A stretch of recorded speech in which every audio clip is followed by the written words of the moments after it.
चुनाव खत्म होते ही मोदी जी ने खतरे का घंटा बजा दिया है। बड़ा तूफान आ रहा है और इस तूफान के लिए कमर कस लीजिए। नरेंद्र मोदी साहब ने कहा है कि ना आप सोना खरीदेंगे ना चांदी खरीदेंगे, पेट्रोल, डीजल, गैस, तेल सब कुछ अब बहुत लिमिटेड स्तर पर आप इस्तेमाल कर पाएंगे। और इतना ही नहीं, नरेंद्र मोदी ने यह तक कह दिया है कि अब आप वर्क फ्रॉम होम वाली आदत डाल लीजिए। जो कोरोना के अंदर आपने किया था उसी तरीके से फिर से वही हालात बनने जा रहे हैं। सवाल यह है साहब, इन सब के पीछे तर्क दिया जा रहा है कि अमेरिका ईरान युद्ध का, तो यह युद्ध तो 2 महीने से चल रहा है। तब तक सरकार क्यों शतुरमुर्ग की तरीके से अपनी गर्दन रेत में घुसाकर बैठी हुई थी। नरेंद्र मोदी साहब जो खतरे का घंटा अब बजा रहे हैं कि बड़ा तूफान आ रहा है, तेल, पानी, सोना 1 साल तक खरीदिए तक मत। 2 महीने तक आप कहां थे साहब? 2 महीने में तो दुनिया इधर से उधर हो जाती है। आप 2 महीने तक चुनाव में लगे रहे और कहते रहे कि सब चंगासी, सब चंगासी। राहुल गांधी ने आज सुबह सुबह एक ट्वीट किया, नरेंद्र मोदी को जवाब दिया।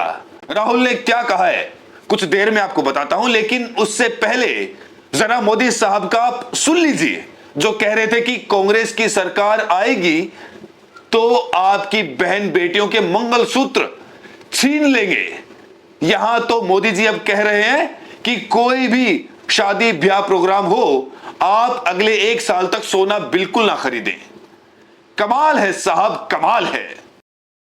साथियों, गोल्ड यानी सोने की खरीद एक और पहलू है जिसमें विदेशी मुद्रा बहुत अधिक खर्च होती है।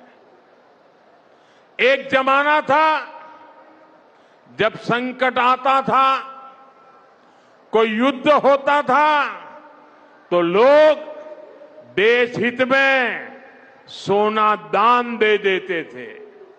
आज दान की जरूरत नहीं है, लेकिन देश हित में हमको ये तय करना पड़ेगा कि साल भर तक घर में कोई भी फंक्शन हो, कोई भी कार्यक्रम हो, हम सोने के गहने नहीं खरीदेंगे, सोना नहीं खरीदेंगे। विदेशी मुद्रा बचाने के लिए हमारी देशभक्ति हमें चुनौती दे रही है और हमें इस चुनौती को स्वीकार करते हुए विदेशी मुद्रा को बचाना होगा। प्रधानमंत्री नरेंद्र मोदी एक तरफ कह रहे हैं कि तेल मत खरीदिए, तेल की खपत कम कीजिए, तेल कम खाइए। इस तरह की बातें नरेंद्र मोदी साहब की तरफ से कही जा रही हैं, लेकिन आप अपनी स्क्रीन पर यह खबर देखिए। प्रधानमंत्री नरेंद्र मोदी शाम को यह कह रहे थे और सुबह सुबह उनका लाइव रोड शो चल रहा है। पीएम मोदी सोमनाथ पहुंचे, हेलीपैड से मंदिर तक रोड शो किया। पहली बार मंदिर के शिखर का 11 तीर्थों से, उनके जल से कुंभाभिषेक होगा। तो साहब, क्या ये हवा में अपने आप उड़कर पहुंच रहा है, पहुंचाया जा रहा है? अब आप कहेंगे कि हिंदुओं के आस्था पर प्रहार मत कीजिए। हिंदुओं की आस्था पर भला कौन प्रहार कर सकता है? और किसी की आस्था क्या वाकई जो है किसी प्रधानमंत्री के मोहताज होती है? आप बताइए जरा। बरसों बरस से, सदियों से जो परंपराएं चली आ रही हैं, क्या वो किसी प्रधानमंत्री की मोहताज है? बिल्कुल नहीं साहब। तो प्रधानमंत्री जी, आप भी वर्चुअली इस कार्यक्रम के अंदर शामिल हो सकते थे। जब आप देश और दुनिया से कह रहे हैं कि मिडिल क्लास के लोग, उनको घूमने की आदत पड़ गई है, मिडिल क्लास के लोग बाहर ना जाएं। जब आप मिडिल क्लास, जो आपका फेवरेट वोट बैंक है, उसको आप ये कह रहे हैं और आप जो है वो देश भर की, दुनिया भर की यात्राएं करेंगे साहब।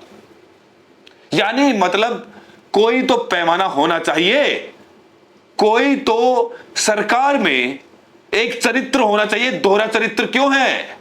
जब प्रधानमंत्री कुछ कहे तो उसको खुद भी निभाएं और कहें कि अगले 1 साल तक ना मैं विदेश यात्रा करूंगा, अगले 1 साल तक ना मैं कोई रैली करूंगा, अगले 1 साल तक ना हमारा कोई सरकार का कोई काफिला निकलेगा। सरकार वो सिर्फ और सिर्फ काम करेगी और वर्चुअली काम करेगी, और सभी मंत्री मेट्रो से चलेंगे, बस से चलेंगे, और वो प्राइवेट जेट से नहीं चलेंगे। जरा ये कहे तो समझ में भी आए, कहीं कि अगले 1 साल तक सरकार के सभी मंत्री अपनी सैलरी छोड़ रहे हैं, सारा कॉम्प्रोमाइज जनता ही करेगी साहब, और आप मजे से रैलियां करेंगे, मजे से विदेश यात्राएं करेंगे, मजे से रोड शो करेंगे, आप बड़ी बड़ी सभाएं करेंगे। जिस बात को आप कह रहे थे उस बात को टीवी पर भी कहा जा सकता था। लाखों लोगों की भीड़ क्या हवा में उड़कर वहां पहुंच गई? कोई अलादीन का चिराग था कि वो चिराग को घिसा गया, उसके बाद में चटाई बिछाई गई और चटाई के ऊपर पूरी भीड़ चढ़ गई, और उसके बाद में शाका लाका बुम बुम करते करते और वो भीड़ मोदी जी की सभा में पहुंच गई। समय में वर्क फ्रॉम होम की, ऑनलाइन मीटिंग्स की, वीडियो कॉन्फ्रेंस की, ऐसी अनेक व्यवस्थाएं विकसित की और हमें आदत भी हो गई थी। आज समय की मांग ऐसी है कि उन व्यवस्थाओं को हम फिर से शुरू करें तो वो देश हित में होगा। Work from home, online conferences, virtual meetings, इनको हमें फिर से प्राथमिकता देनी है। साथियों, आज जो संकट है उसमें हमें विदेशी मुद्रा बचाने पर भी बहुत जोर देना होगा, क्योंकि दुनिया में पेट्रोल डीजल इतना ज्यादा महंगा हो गया है, पहले से कई गुना ज्यादा कीमतें बढ़ गई है। तो हम सबका दायित्व है कि पेट्रोल डीजल की खरीद पर जो विदेशी मुद्रा खर्च होती है, पेट्रोल डीजल बचाकर हमें वो मुद्रा भी बचानी है। इसके लिए हमारे छोटे छोटे प्रयास भी देश की बहुत मदद कर सकते हैं। जैसे आजकल जो विदेशों में शादियों का, विदेशों में घूमने का, विदेशों में वैकेशन पर जाने का मिडिल क्लास में कल्चर बढ़ता जा रहा है। हमें तय करना होगा कि जब ये संकट का काल है और हमारी देशभक्ति हमें ललकार रही है, तो कम से कम 1 साल के लिए हमें विदेशों में जाने की बातों को। अब राहुल गांधी वो लिख रहे हैं कि प्रधानमंत्री नरेंद्र मोदी ने कल जनता से त्याग मांगे, सोना मत खरीदो, विदेश मत जाओ, पेट्रोल कम जलाओ, खाद और खाने का तेल कम करो, मेट्रो में चलो, घर से काम करो। ये उपदेश नहीं है, ये नाकामी के सबूत हैं। 12 साल से देश को इस मुकाम पर ला दिया। जनता को बताना पड़ रहा है कि क्या खरीदें और क्या नहीं खरीदें, कहां जाएं और कहां नहीं जाएं। हर बार जनता पर जिम्मेदारी डाल देते हैं ताकि खुद जवाबदेही से बचकर निकल जाएं। देश चलाना अब कॉम्प्रोमाइज्ड पीएम के बस की बात नहीं है। मैं राहुल गांधी को आपको सुनाता हूं। राहुल गांधी ने इसी साल 9 मार्च को, 1 महीने पहले, राहुल गांधी चेता रहे थे कि भैया बड़ा तूफान आ रहा है। संसद में कहा, संसद के बाहर कहा, लेकिन नरेंद्र मोदी साहब कह रहे थे कि नहीं नहीं, सब कुछ चंगा सी, सब चीजों का पर्याप्त स्टॉक है हमारे पास। और अब कह रहे हैं कि, मैं उनकी पूरी क्लिप सुन रहा था, उनका जो भाषण था वो मैंने सुना कि भैया एक वक्त में कॉपर हम जो है बाहर भेजते थे और आज कॉपर के फैक्ट्रियों में हड़ताल करवा दी जाती है। मोदी जी कभी तो ये विक्टिम कार्ड खेलना बंद करिए। कौन हड़ताल करवा रहा है?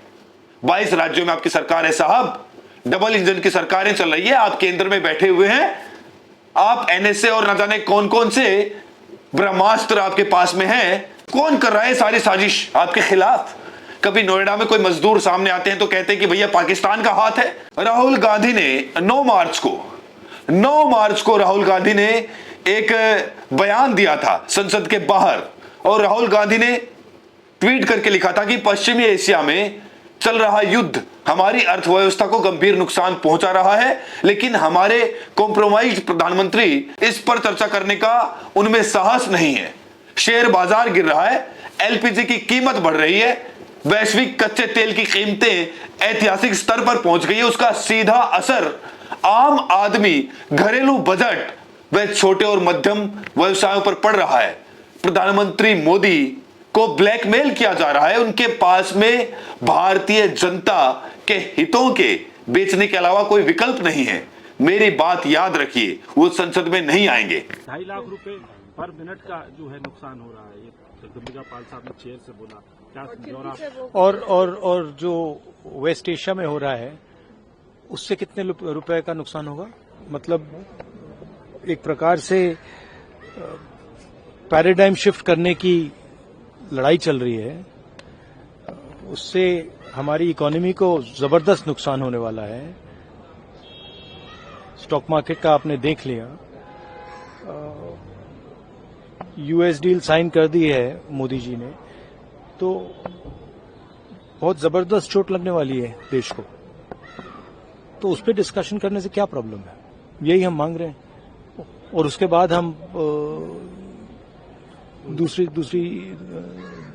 इशू पे डिस्कशन करेंगे। बट आपको क्या लगता है, वेस्ट एशिया का जो मामला है, क्या वो जरूरी नहीं है क्या? फ्यूल प्राइस, इकोनॉमिक डेविस्टेशन, ये जरूरी नहीं है क्या?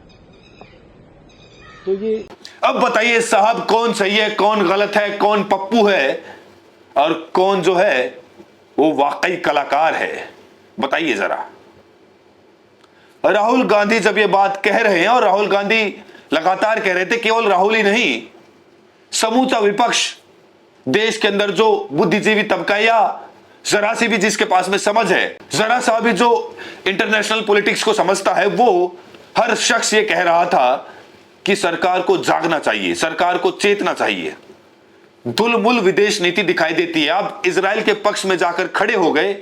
इजराइल के अंदर जाकर आपने 2 दिन पहले मदरलैंड, फादरलैंड का अजीब गुणगान किया, और 2 दिन के बाद में वो युद्ध हो गया। खामनेई, ईरान के सुप्रीम लीडर, मारे गए। 13 दिन तक जुबान नहीं खुली, और अब जनता को कह रहे हैं कि तेल मत खरीदिए, सोना मत खरीदिए, गाड़ी मत लीजिए, ये मत करिए, वो मत करिए। यानी हर जगह पर नरेंद्र मोदी साहब कह रहे हैं कि नहीं, अब कमर कसनी पड़ेगी। वर्क फ्रॉम होम की बात कर रहे हैं, तो क्या वाकई में अब लॉकडाउन लगने वाला है? क्या करने वाले हैं नरेंद्र मोदी? या फिर ऐसे और इस तरीके के हालात हो जाएंगे? अभी देखना आप, इसी सप्ताह के अंदर अंदर, आज सोमवार का दिन शुरू हो रहा है, ये सप्ताह शुरू हो रहा है, ये सप्ताह खत्म नहीं होने वाला, उससे पहले ही बम्पर तरीके से पेट्रोल और डीजल के दाम बढ़ने वाले हैं। पहले कोहनी मारी, वो कमर्शियल सिलेंडर वालों को 1000 रुपए सिलेंडर का दाम एक दिन में बढ़ा दिया। फिर एक दूसरी कोहनी मारी, छोटे सिलेंडर वालों को 250 रुपये एक दिन के अंदर बढ़ा दिए। और अब दोनों मुख्य तनकर आपकी तरफ आ रहे हैं।